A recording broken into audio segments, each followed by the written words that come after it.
It's a gender difference between men and women, and it's about suppression and suppressing our feelings, because I feel like women, we're much more open with our feelings, we'll cry easier, we'll talk your ear off about our feelings. So, how does emotional suppression show up differently in men, and how can a partner help a man navigate that? This is mostly cultural, and it's not the same in all of the cultures. But we are mostly in the Western countries, so I think this is mostly similar.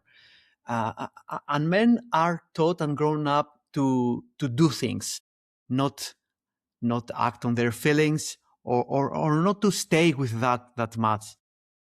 So a common response to a boy who's crying is, okay, what are you gonna do about it?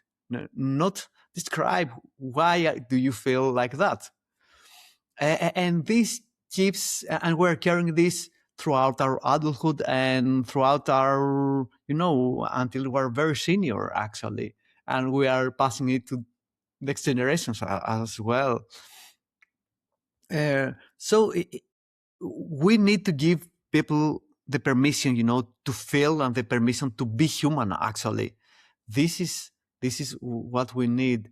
There's not that much about discussing it more, or trying to develop a lot of awareness, or really staying a lot of time in that field of emotions, because men, and this can be biologically in some extent, they will pursue goals, they will try to solve things, they gravitate towards that.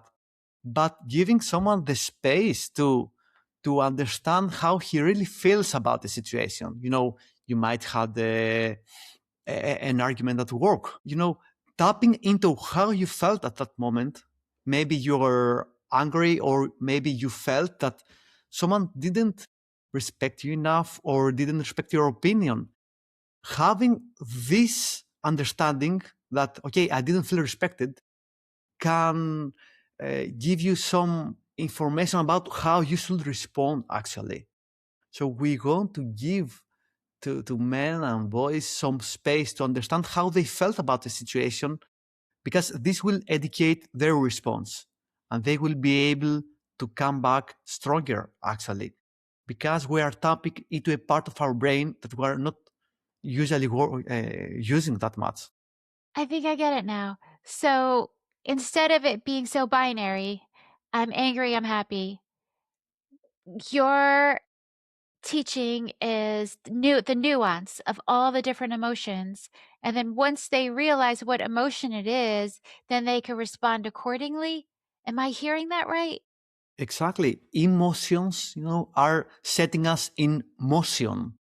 They're giving us the fuel to act, and there are reasons why we act in a certain way, even somatically, when we are feeling something. For example, if a family member passes away, I'm sad. What do I do when I'm sad? I tend to seclude, go back, and think back on situations, and this way I can process it, what happened, and come back. Or when, for example, someone is happy, what I'm doing, I'm opening up, I'm sharing, because it it helps me grow.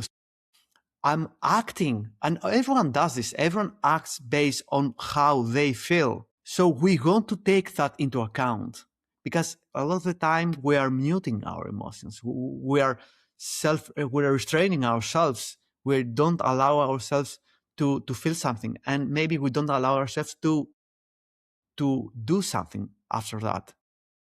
Does it make sense?